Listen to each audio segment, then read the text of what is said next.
Bonjour ou bonsoir à chacun d'entre vous. Aujourd'hui, nous allons reprendre les cours de vie intérieure. Donc, nous étions au niveau -1. On va arriver au niveau 0 du schéma et dirigeons-nous donc aujourd'hui vers le début de la spiritualité. Si l'on regarde le schéma, nous sommes partis du niveau -1, c'est-à-dire la rue, là où on se pose des questions sur le sens de la vie et l'existence de Dieu. Je vous ai invité à lire plusieurs ouvrages, notamment La science, Dieu, la science et l'épreuve, et Dieu existe-t-il, Hubert Reeves et Stephen Hawking, et aussi les conclusions d'Einstein.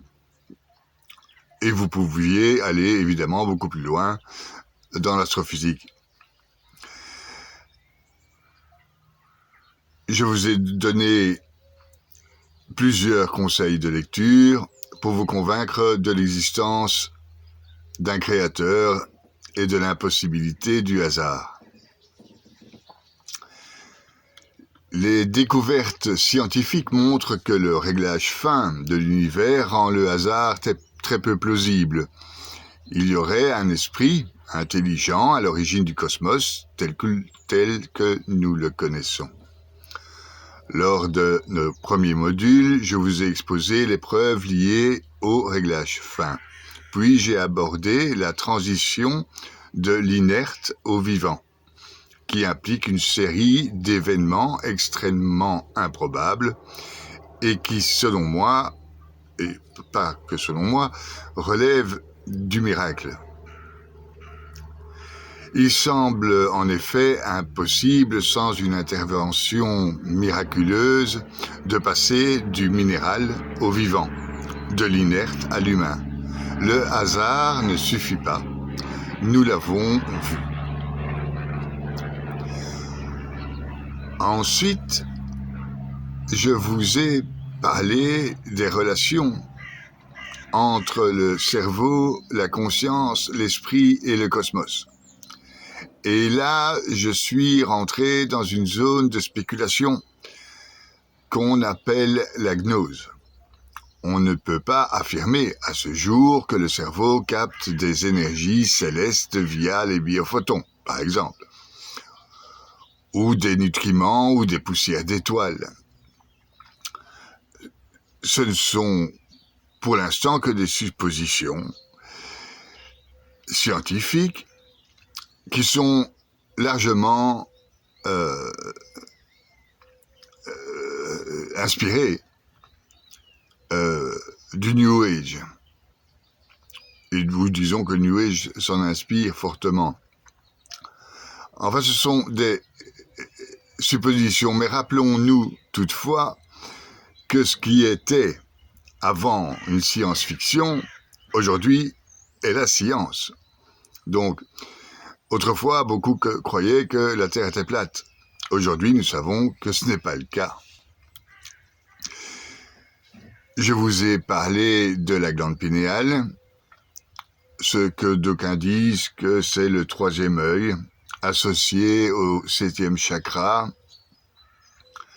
de la manière dont certaines spiritualités contemporaines l'utilisent, comme le New Age, et ont repris le concept pour évoquer une force de la lumière, une force lumineuse. La lumière. Dans le début de la Bible en Genèse, au chapitre 1, Dieu dit que la lumière fut. C'est dans cette lumière que nous allons plonger vers nous-mêmes et la spiritualité. Bon, les spiritualités d'aujourd'hui se centrent essentiellement sur le développement personnel, les énergies, sans présenter un Dieu comme une personne créatrice, ce que font les religions. donc, le chapitre du cerveau, à partir du chapitre du cerveau, je suis rentré dans la gnose, c'est-à-dire la connaissance. J'ai abordé la loi de l'attraction, qui me paraît fondamentale. Il ne faut pas être chrétien, ni musulman, ni juif pour connaître la loi de l'attraction. Qu'est-ce que la gnose? La gnose veut dire connaissance. Et la loi d'attraction se trouve elle aussi des échos dans les textes religieux, par exemple dans Matthieu, l'évangile de Saint Matthieu, demandez et vous recevrez, et aussi plein de fois ailleurs dans la Bible, demandez et vous recevrez. C'est l'histoire de la loi de l'attraction, que le mouvement New Age d'ailleurs développe admirablement bien, et qui est une vérité. C'est-à-dire le mal attire le mal, etc. Le bien attire le bien. Nous vibrons d'une certaine manière, etc. Je vous invite donc, si vous ne l'avez pas fait, à écouter le cours sur la loi d'attraction, ou de vous renseigner sur cette loi. Donc nous avons évolué sur la rue au niveau -1. Et nous allons vers le niveau 0, qui est le trottoir, où on va arriver dans la demeure spirituelle.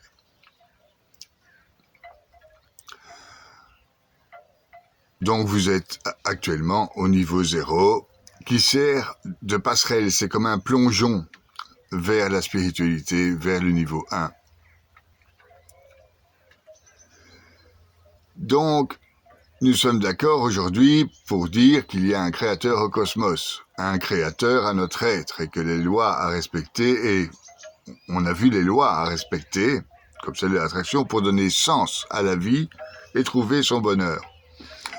Pour atteindre le premier niveau de la spiritualité, nous allons étudier la philosophie. Qu'est-ce que la philosophie? C'est l'amour de la sagesse. Et là, nous entrons dans la spiritualité. Nous allons ensuite aller vers la mystique. Nous progressons à présent ensemble du niveau -1, la rue, vers le trottoir, un espace symbolique où l'enseignement se structure davantage vers la spiritualité. Ce niveau 0 est une manière charnière qui sert de passerelle vers le premier étage du schéma spirituel que nous suivons. Si vous avez suivi assidûment mes cours, vous connaissez désormais les fondements. Le Créateur est un créateur personnel. Il donne sens à notre existence et il ouvre la voie vers un bonheur véritable. Pour atteindre le niveau 1 de la vie intérieure, nous allons aborder donc la philosophie. La philosophie nous permettra d'explorer la raison, la pensée, la logique, les questions métaphysiques. Tout ceci à la lumière de la foi. Plus tard, la mystique, quant à elle, nous introduira aux expériences directes et profondes du divin, au-delà des simples concepts. Nous en sommes encore loin, nous allons voir les miracles, nous allons passer encore plein d'étapes, nous allons faire ce saut ensemble. Entrer dans la philosophie, c'est donc dépasser notre éveil spirituel, en développant notre capacité à comprendre les vérités qui se tiennent invisibles. C'est aussi un exercice pour cultiver un esprit critique qui sera éclairé par la révélation.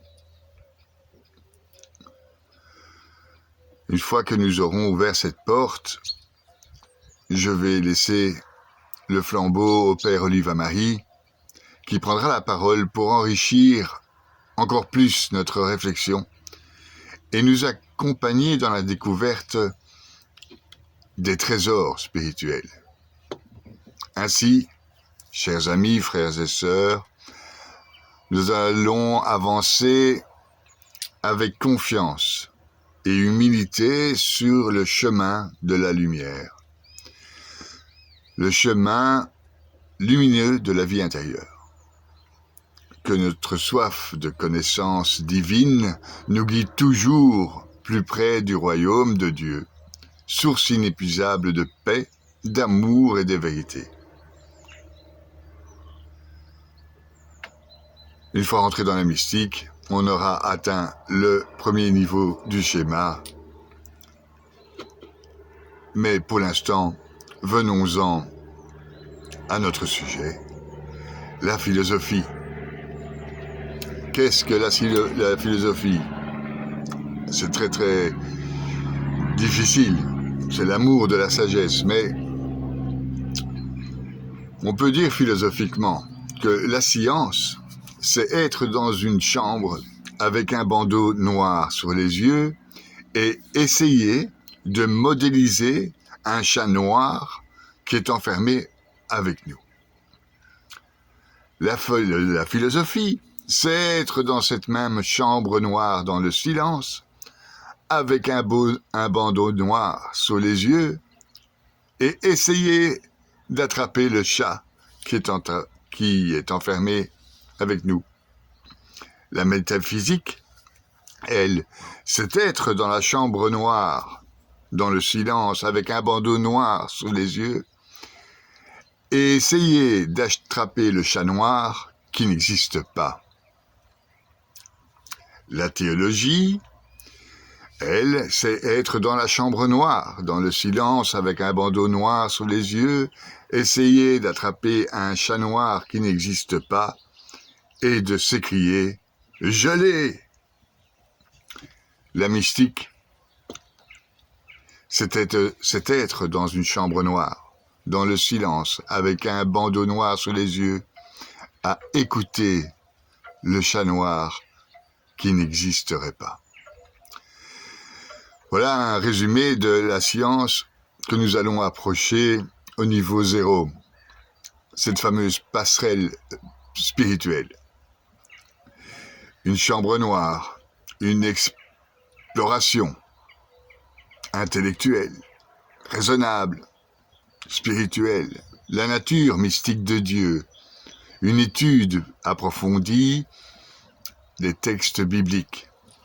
La Bible est remplie de textes qui décrivent la nature de Dieu, mais très souvent de manière paradoxale. D'un côté, Dieu est décrit comme un être aimant et proche des créatures, et d'un autre, il est présenté comme un Dieu mystérieux et caché.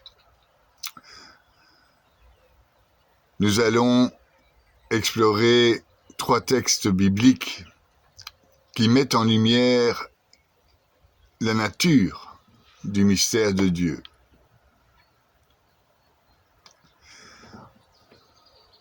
Le Dieu caché, en Isaïe 45:15, le prophète Isaïe écrit « Vraiment, tu es Dieu qui se cache, Dieu d'Israël sauveur. » C'est un verset qui est souvent cité pour décrire la nature mystérieuse de Dieu. Il suggère que Dieu est présent, mais pas toujours visible ou compréhensible. Cette idée est renforcée par le contexte du chapitre 45 d'Isaïe, où Dieu annonce la libération d'Israël par Cyrus, le roi de Perse. Malgré les apparences, Dieu est à l'œuvre, même si ses voies sont impénétrables. Levez-vous le matin, regardez les fleurs, observez la nature, et dites-vous que Dieu est à l'œuvre. Mais bien cachées, certes, les ténèbres de Dieu dans le psaume 18 décrit Dieu comme se cachant dans les ténèbres. Il fit des ténèbres sa retraite, sa tente autour de lui, obscurité des eaux, nuée épaisse. Ce verset suggère que Dieu est entouré de mystère, d'obscurité, ce qui rend difficile pour nous les humains de le comprendre. Comme disait saint Augustin, si tu le comprends, ce n'est pas lui. Cependant, les psaumes peuvent également être interprétés comme une référence à la puissance et la majesté de Dieu, qui dépasse la compréhension humaine. C'est ce que nous allons faire. Nous allons nous dépasser, sortir de nous-mêmes, aller en extase et rentrer dans le fond de nous. C'est sortir vers Dieu, paradoxalement. L'obscurité de Dieu. Dans 1 Roi, chapitre 8, le texte suggère...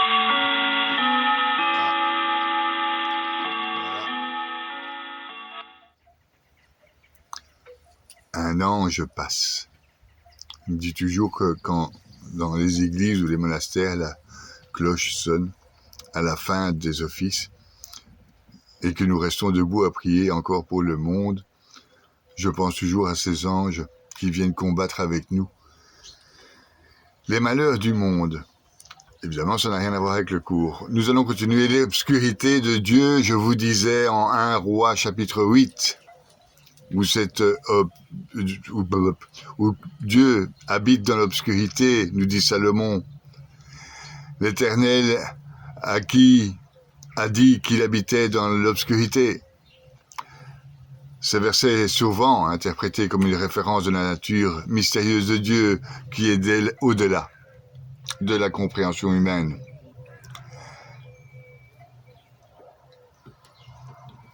Les textes bibliques que nous avons mis en lumière reflètent la nature mystérieuse de Dieu. Un être qui se cache, qui habite dans les ténèbres, dans l'obscurité, et qui rend difficile pour nous, pour les humains, de le comprendre. Cependant, l'histoire nous fait remarquer que Dieu est ni inaccessible ni indifférent. Je vous invite, par ces cours de vie intérieure, à rechercher ce Dieu qui est en vous, qui se réjouit et qui souffre pour l'humanité. Et nous allons entrer de cette manière dans la philosophie, dans l'obscurité d'une chambre, où le silence règne comme un sanctuaire. C'est là que se dessine la quête essentielle de l'être humain, que ce soit à travers la science, la philosophie, la métaphysique, la théologie ou la mystique. Chacun s'efforce de comprendre et de saisir l'insaisissable. C'est une réflexion sur les disciplines à travers la métaphore d'un chat noir qui symbolise l'énigme de notre existence, tantôt tangible, tantôt illusoire. La science, elle modélise l'inconnu. La science peut être perçue comme un effort méticuleux pour appréhender le monde qui nous entoure. Dans cette chambre sombre, avec un bandeau noir sur les yeux, le chercheur tente à modéliser le chat noir qui l'accompagne. Ce chat représente ce que nous ne comprenons pas, les mystères de l'univers. Chaque tentative de capturer ses mouvements, de prédire son comportement, reflète le travail du scientifique, qui, à travers l'expérimentation et l'observation, s'efforce d'éclairer cette obscurité de l'inconnu par des équations et des théories qui deviennent des mains tendues vers cet animal insaisissable, cherchant à lui donner une forme, une logique, même lorsque celle-ci semble échapper à notre compréhension. C'est ce qui se passe avec les théories quantiques. La philosophie, elle, c'est l'attrapeur de pensée. La philosophie, en revanche, se distingue par la tranquillité réfléchie. Dans la même chambre noire, le philosophe n'essaye pas seulement de modéliser ou de comprendre le chat, mais de questionner la nature même de sa quête. Attraper le chat noir devient un acte symbolique. Il s'agit de saisir l'idée de l'existence elle-même. Qu'est-ce que ça signifie? Qu'est-ce que cela signifie d'exister dans l'obscurité? Le chat à la fois présent ou absent, comme nous dit la physique quantique, reflète nos propres doutes et nos contradictions. La pensée philosophique s'ébat dans le silence, cherchant les vérités qui transcendent l'expérience immédiate, tout en reconnaissant les limites de la perception humaine.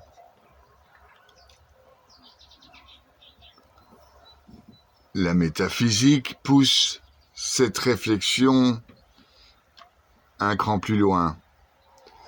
Dans cette chambre noire, le chercheur se rend compte qu'il essaye d'attraper un chat noir qui en réalité n'existe pas. Ceci pose une question de l'être. Qu'est-ce que la réalité au-delà des apparences?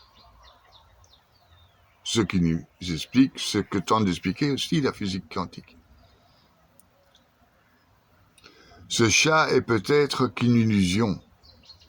Alors, que distinguer de nous, nos perceptions et nos croyances?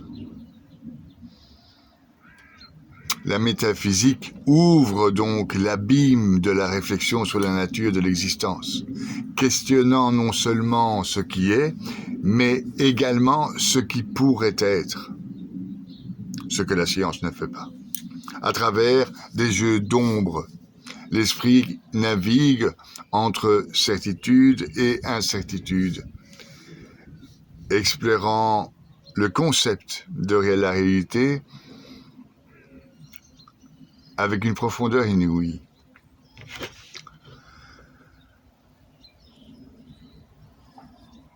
La quête divine. Dans la quête divine, nous allons parler et nous allons devoir passer par la théologie.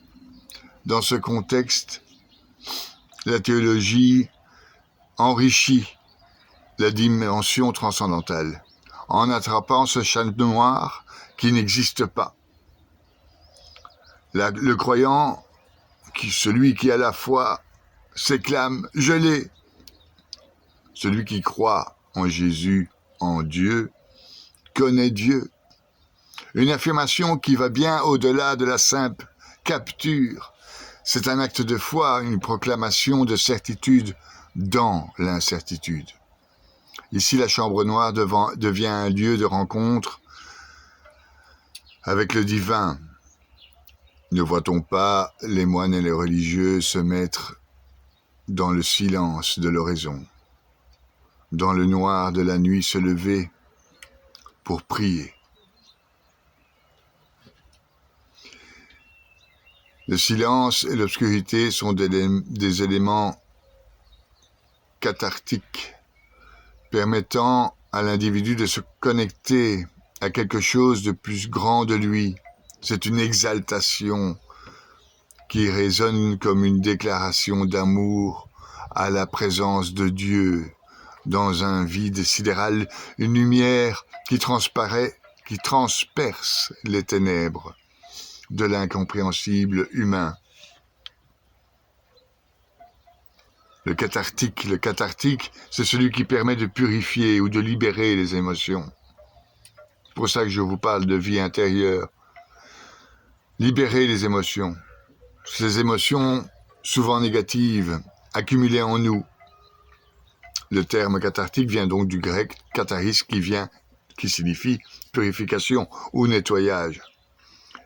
Dans le contexte de la psychologie, la catharsis est un processus thérapeutique qui consiste à libérer nos émotions, refoulées ou accumulées. Nous allons d'ailleurs passer par Freud. Souvent la parole ou l'expression créative, dans le cas de textes bibliques, on retrouve des éléments cathartiques, des éléments qui purifient. Et ces éléments cathartiques sont la description de la nature mystérieuse de Dieu, qui peut évoquer des émotions de crainte, de respect ou de doute chez le lecteur. Ces éléments peuvent aider le lecteur à libérer des émotions et à approfondir sa compréhension de Dieu, mais aussi de lui-même. Les éléments cathartiques peuvent aider à se questionner sur la nature de Dieu, sur le sens de la vie, sur la place que nous avons dans le monde, notre rôle, notre mission. Cela peut être particulièrement important pour les personnes qui cherchent à approfondir leur foi, comme vous actuellement, ou à trouver ou à donner un sens à leur vie, comme vous actuellement. Et comme nous tous les jours, nous nous levons avec gratitude et en demandant de nous éclairer sur le sens de notre vie. C'est la recette de notre liberté la plus profonde, liberté intérieure. C'est la recette de la paix intérieure. Nous allons, dans ces cours de vie intérieure, aller vers ce contexte, le contexte de la quête du sens qui manque aujourd'hui cruellement dans nos sociétés, dans notre monde, qui est devenu sans Dieu et qui le rejette, et donc qui perd le sens. Il est intéressant de se demander si le sens est quelque chose que l'on trouve ou que l'on donne. Est-ce qu'on trouve le sens à sa vie en recherchant dans son moi profond, ou est-ce qu'on le donne, est-ce qu'on offre de l'amour? Trouver le sens, certains pensent que le sens est quelque chose qui existe déjà, quelque part, et on doit le trouver. C'est peut-être le but, une vérité, une valeur. Dans ce cas, la quête de sens est une recherche, une exploration pour découvrir quelque chose qui est déjà là. Donner du sens. D'autres pensent que le sens est quelque chose que l'on crée, que l'on donne à sa vie. Cela peut être à travers des expériences, des relations, des réalisations. Dans l'art, par exemple. Dans ce cas, la quête de sens est une création, une construction de son propre sens. Les deux approches ne sont pas mutuellement exclusives. Il est possible que le sens soit à la fois quelque chose qu'on trouve et que l'on donne. Dans le contexte des textes bibliques, on peut voir que Dieu est souvent présenté comme le donneur de sens, mais également comme le guide qui aide à trouver le sens.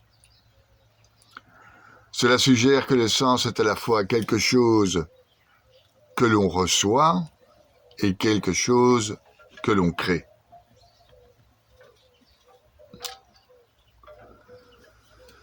La mystique, quant à elle, se manifeste dans l'écoute attentive de ce chat noir, qui n'existerait pas. Dans le silence, la mystique perçoit la présence de l'invisible, allant au-delà des sens et au-delà de la raison. L'expérience mystique est souvent décrite comme une union complète avec le divin, un état d'être où le soi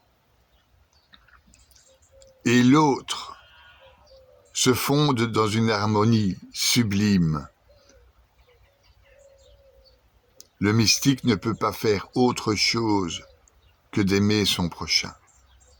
Le mystique ne peut pas faire autre chose que de prêcher et que de convertir. Le mystique ne peut pas faire autre chose que donner l'exemple.